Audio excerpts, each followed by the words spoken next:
नमस्कार, बहुत स्वागत है आपका। मैं हूं आपके साथ सुमित शर्मा। बात करेंगे सीएम भूपेश बघेल की। सीएम भूपेश बघेल झारखंड के दौरे पर रहेंगे। सीएम भूपेश बघेल आज रांची जाएंगे। झारखंड जनजातीय महोत्सव के समापन कार्यक्रम में शामिल होंगे वो, और रांची के मोरहाबादी मैदान में भव्य आयोजन होना है। उस आयोजन में शिरकत करेंगे सीएम भूपेश बघेल।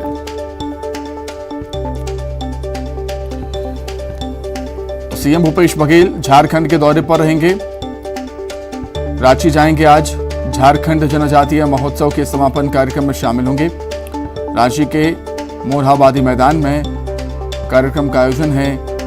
कार्यक्रम में शामिल होंगे सीएम भूपेश बघेल।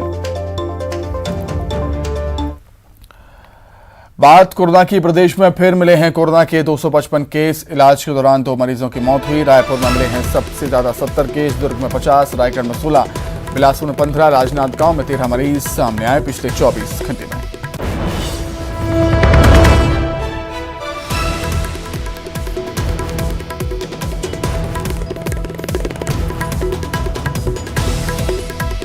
प्रदेश में कोरोना के 24 घंटे में 255 नए मरीज सामने आए हैं और इलाज के दौरान 2 मरीजों की मौत भी हुई। वहीं छत्तीसगढ़ में रक्षाबंधन के पर्व पर लगा है कोरोना का ग्रहण। जेल में इस बार रक्षाबंधन नहीं होगा, नहीं मनाया जाएगा। बढ़ते कोरोना के चलते फैसला लिया गया है। राखी सैनिटाइज कर कैदियों को उपलब्ध कराने का निर्देश है। सुरक्षा के लिहाज से कैदियों को वीडियो कॉलिंग से बात कराने की सुविधा उपलब्ध होगी और प्रदेश की सभी जेलों के लिए ये आदेश जारी किए गए। ज्यादा जानकारी के लिए रायपुर का रुख करेंगे। देवव्रत भगत हमारे साथ जुड़े हुए हैं। देवव्रत, एहतियातन ये फैसला लिया गया है और कहीं ना कहीं ये सही भी?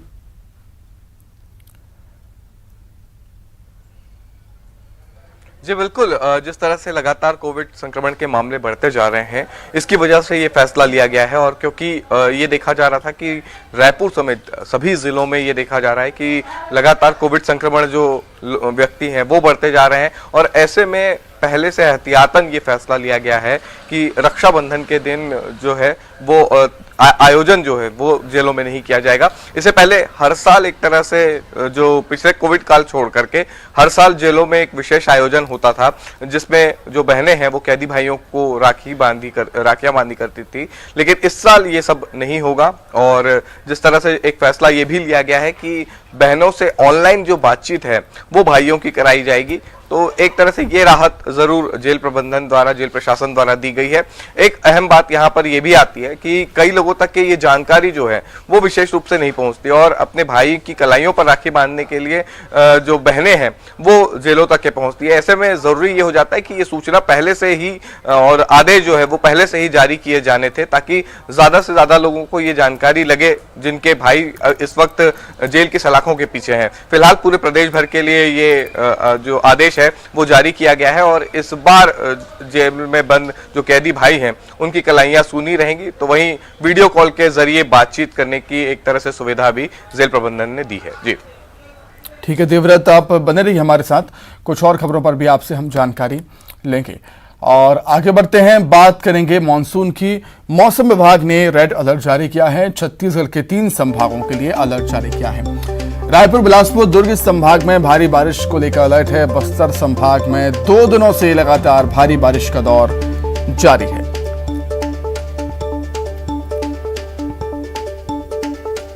तो मॉनसून एक बार फिर लौटा है और मौसम विभाग ने अलर्ट जारी किया है 3 संभागों के लिए। छत्तीसगढ़ के 3 संभागों के लिए यह अलर्ट है। रायपुर, बिलासपुर, दुर्ग संभाग में भारी बारिश का अलर्ट जारी किया है। बस्तर संभाग की बात करें तो यहां पर 2 दिनों से लगातार बारिश का दौर जारी है। देवव्रत लगातार हमारे साथ बने हुए हैं। देवव्रत, एक लंबे ब्रेक के बाद मॉनसून ने वापसी की है, और वापसी ऐसी की है कि हर जगह पानी ही पानी। राजनांदगांव में हमने देखा कि अस्पताल के अंदर ही पानी घुस गया। क्या कुछ हालात हैं?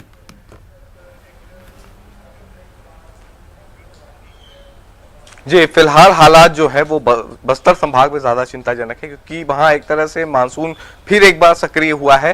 तो दुर्ग, बिलासपुर और रायपुर संभाग में भी लगातार बारिश हो रही है। कल से ये स्थिति है कि बारिश थमने का नाम नहीं ले रही है। लगातार जो राजधानी रायपुर समेत प्रदेश के कई हिस्सों में बारिश हो रही है, और खासकर जो प्रभावित इलाका है वो बस्तर संभाग का ही है, क्योंकि पिछले दिनों भी हमने देखा था कि जब मानसून बहुत ज्यादा सक्रिय हुआ था तब नदी नाले उफान पर थे, और इस वक्त भी बस्तर संभाग की यही स्थिति है। और इस बार मौसम विभाग ने जो रेड अलर्ट जारी किया है वो रायपुर संभाग, इसके अलावा दुर्ग और बिलासपुर के लिए किया है। जिस तरह से लगातार बारिश हो रही है, कई लोगों के घरों में यहाँ पर पानी घुस गया है, और लगातार बारिश होने की वजह से कई लोगों की चिंताएं बढ़ गई है, क्योंकि घर से निकलना यहाँ पर मुश्किल हो रहा है। और कल रक्षाबंधन का त्योहार है, लिहाजा यहाँ पर जो मार्केट है वहां पर भी खरीदी एक तरह से कल से ठप जैसी ही है। और आज क्योंकि आज भी मौसम की यही स्थिति है और मौसम अनुकूल नहीं है, लिहाजा यही चीजें देखने को मिलेंगी न सिर्फ राजधानी रायपुर में बल्कि प्रदेश के दूसरे संभाग में भी बारिश की इसी तरह की स्थिति देखी जा सकती है, जहां भारी से अति भारी बारिश हो सकती है। और ऐसे में जो रेस्क्यू टीम्स हैं, राहत दल है, उनको ज्यादा एक्टिव रहने की जरूरत दिखाई देती है। जी बिल्कुल, बहुत धन्यवाद देवव्रत, तमाम जानकारी के लिए, हमारे साथ जुड़ने के लिए आपका बहुत शुक्रिया। आगे बढ़ेंगे, कांकेर की बात कर लेते हैं। कांकेर में सोमवार से तेज बारिश हो रही है। बारिश के चलते दूध नदी का जलस्तर काफी बढ़ गया। दूध नदी पर बने स्टाप डैम के ऊपर पानी आ जाने से ये देखिए कैसे हालात हैं।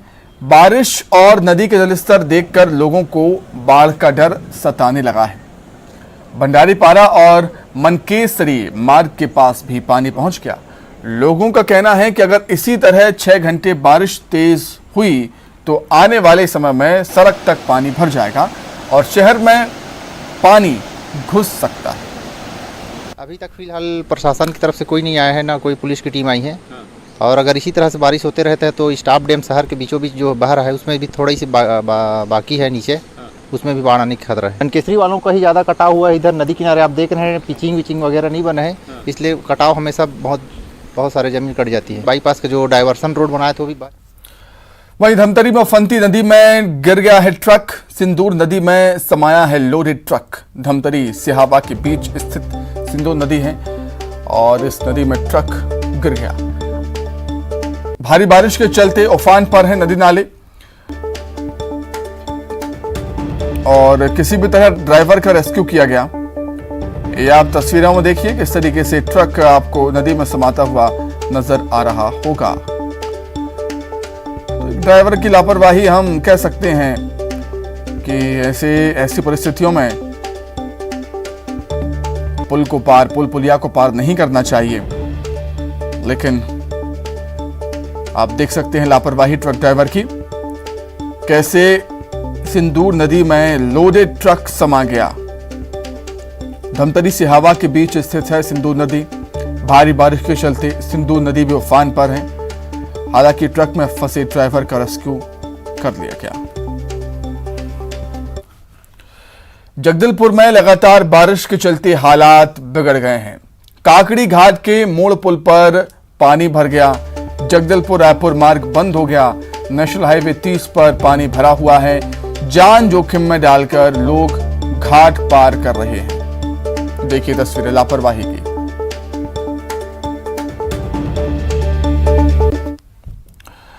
राजनांदगांव में 2 घंटे की बारिश ने जिला अस्पताल की पोल खोलकर रख दी। पूरा अस्पताल पानी पानी हो गया है, जलमग्न हो गया है। अस्पताल में पानी भरने से मरीजों की परेशानियां बढ़ गई हैं। वार्ड से लेकर ऑपरेशन थिएटर तक सब पानी ही पानी।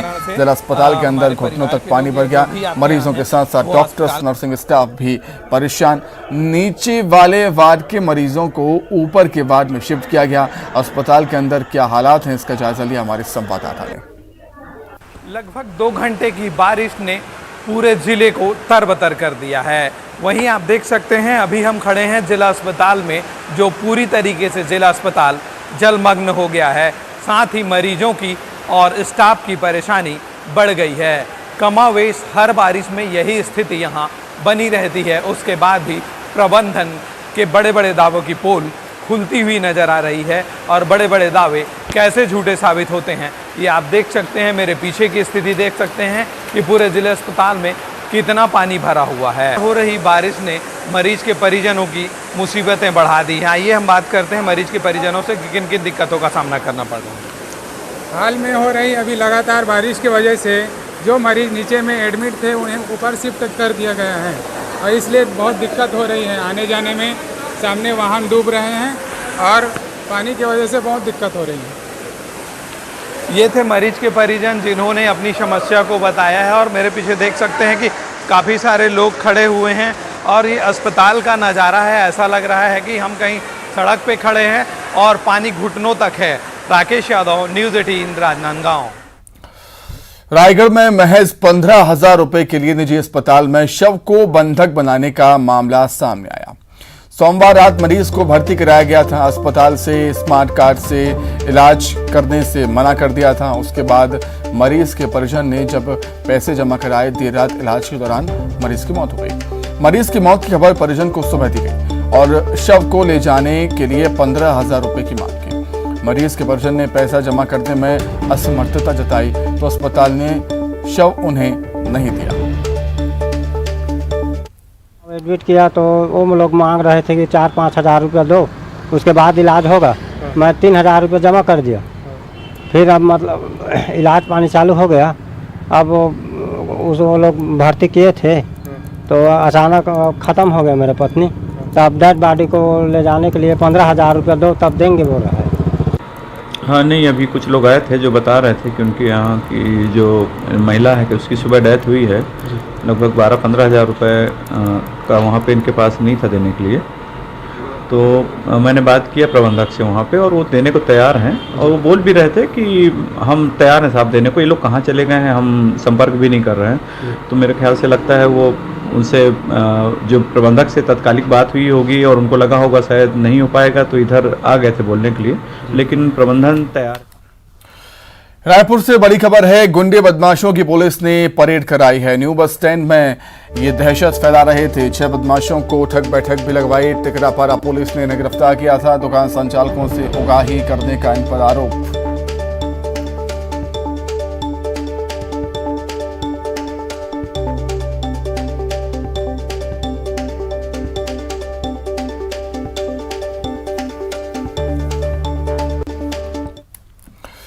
बिहार में सत्ता परिवर्तन पर सीएम भूपेश बघेल ने बयान दिया।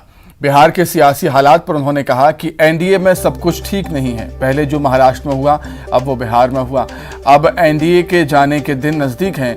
वहीं पूर्व सीएम रमन सिंह ने नीतीश कुमार पर पलटवार किया। रमन सिंह ने कहा कि नीतीश कुमार एक जगह टिकने वाले नहीं हैं।